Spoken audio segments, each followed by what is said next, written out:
quite frankly, some of these teams I don't feel like they really need to be that high, or some teams are in the wrong space. So let's get into it. The top two teams, I'm just fine with. Fayetteville State won the championship last year. I assume that they'll be the top team going into the CIAA this year. They lose a Devin Cowan, but apparently Cameron Merrill is still on the team. He was voted on the CIAA first team defense, so apparently he's still there. I guess he decided to stay. Got Bowie State at 2. I'm a little standoffish on Bowie State. All right, I'm not sure if Larry Williams is going to be their quarterback or who their quarterback's going to be. That comes after Deion Galat.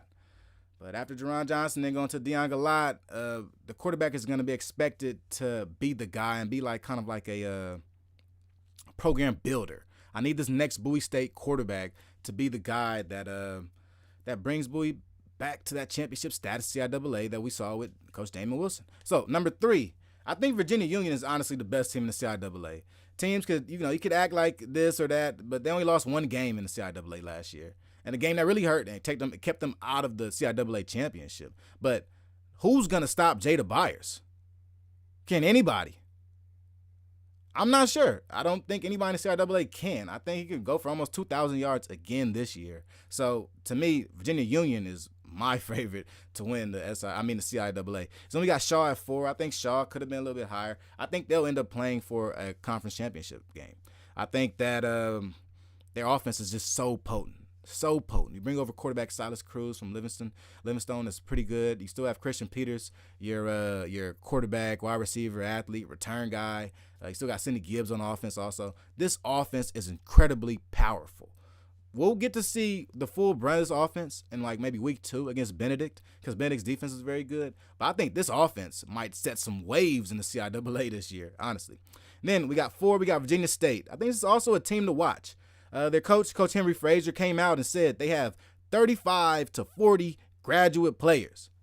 I mean, oh my God, 35 to 40 guys that are at least 21 years old, 22 years old, playing on this team, Division II football. Something to watch for Virginia State. I thought Virginia State could have made that jump last year. They had a pretty good running back there. Who's actually at the Colts right now.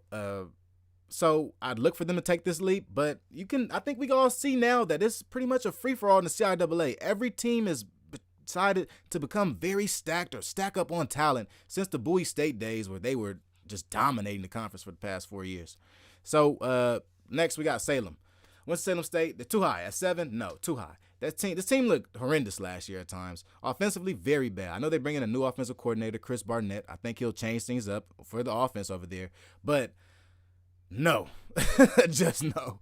I don't think Winston-Salem is a top 10 team. I know you finished the season last year winning like 3 of the last 4 games, which is good for confidence. But I saw those first 5 games. I saw that game against Central State.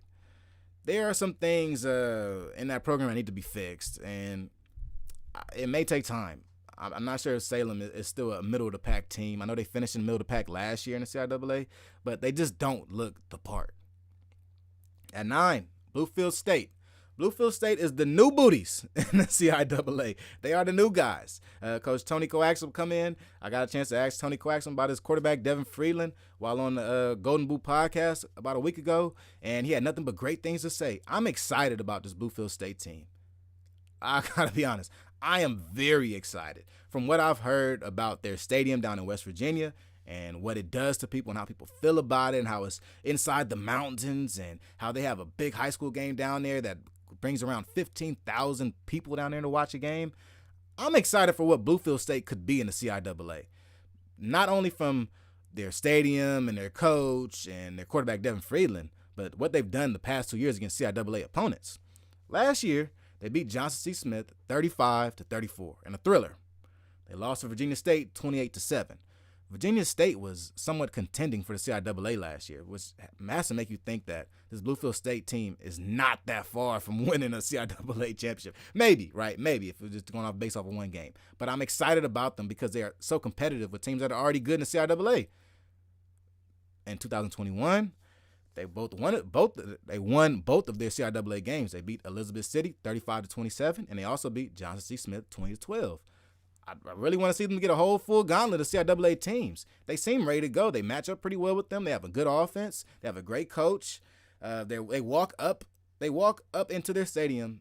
Coach Tony Axum wears a suit, They had this big dog. It's like a Doberman. The dog is like 7 feet tall, 6 feet tall, just hunched over, walking with the dog for every time. So I'm just generally excited for Bluefield State and what they bring to the CIAA. Can't wait to see what they will bring on the field. I think the rest of the coaches respect them, giving them a 9th rank.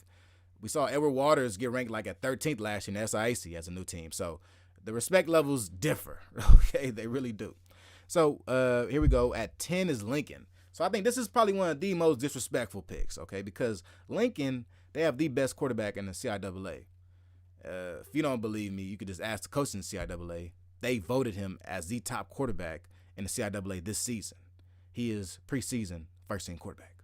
Last year, he threw 13 touchdowns, 3 interceptions, threw for over 1,500 passing yards. But the only thing that worried me about him, and the reason why he didn't make it into my last top 10 quarterback list of HBC quarterbacks, was completion percentage. His completion percentage was pretty low. I'm not sure if that was due to how bad his team was or his receivers dropping the ball a lot, but his completion percentage was only 49%, which is scary low. Scary low. I mean, I think anything under 52% is something to raise your eyebrows at, but sitting at 49% really scared me away from this kid, Isaiah Freeman. But I think coming into this year, he takes another step forward. He's pretty efficient with the ball, even though he didn't complete many balls, right? Throwing 49%. He's pretty efficient, only throwing 3 interceptions to 13 touchdowns. Getting to 15 touchdowns passing within around 10 games, 11 games is great, all right? You are taking care of the rock. I think this year he takes another step, and hopefully we see more volume out of Isaiah Freeman, and we'll see these numbers boost up even crazier. Then St. Aug's is down there. Earlier in the year in the spring, we talked about St. Augustine a little bit and their JV team. They have 5 JV games this year. Just an update on that. So, CIAA, their offense. Show you some of the offense real quick.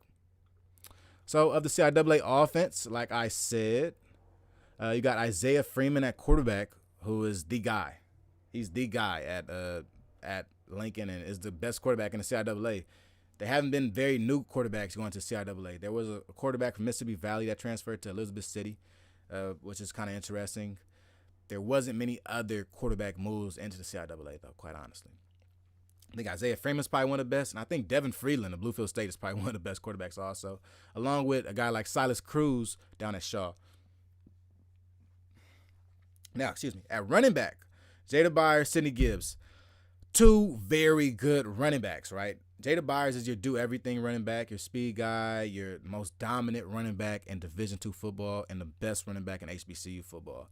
Sidney Gibbs is your speed guy. You're going to be able to use Sidney Gibbs in a variety of different ways because he's quite honestly the X factor. When he gets into the end zone, Shaw wins football games. Sidney Gibbs is able to produce game-breaking talent when out there in between the lines. There are sometimes when he's like, just give Sidney Gibbs the ball. Just please give him the ball and let's see what he does with it. Because his speed is so electrifying, he can just break. Another guy like that is Christian Peters also. So of this team also, Brevin Caldwell. This guy didn't make my top 5 wide receivers list. Just fine. But he had 53 receptions for 728 yards. So absolute dog. He has some really standout games like at Chowan, where he caught 6 catches for 143 yards, a couple touchdowns. Another game where they played at Elizabeth City. He had 9 catches, 111 yards, a touchdown. He's able to change games. Brevin Caldwell is going to be a very big target for quarterback Tyrell Jackson down there at Johnson C. Smith. He's going to be a catalyst on offense, star player, impact player. You know what I mean? You ever play NCAA football games where the receiver has a star underneath him?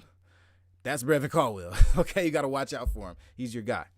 So also let's go to defense now, because offense, you see a couple guys from Fayetteville State up there at offensive line. You always gotta be mindful of offensive line. How many players from where, from who, because it will show you at some point later on in the season those teams end up winning.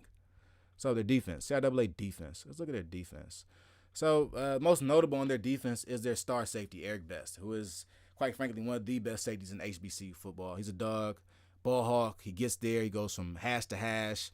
You got to watch him when you're out there and when you're playing against him. He's a guy you game plan for because of his ability to catch the ball, take the rock, and go the other way with it. It's kind of scary.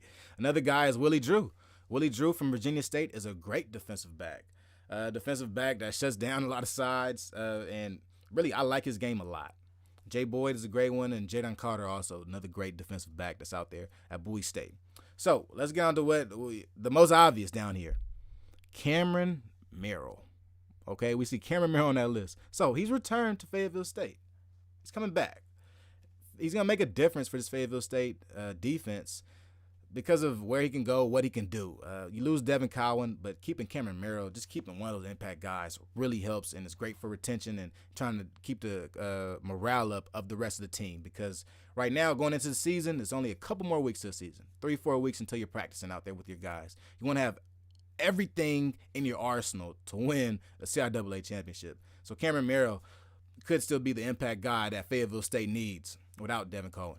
So Armani Burden also down there at the D-line. He was my pick for the Defensive Player of the Year in the CIAA. I think he's quite honestly a game-breaking talent, like a lot of these other guys that I've already mentioned.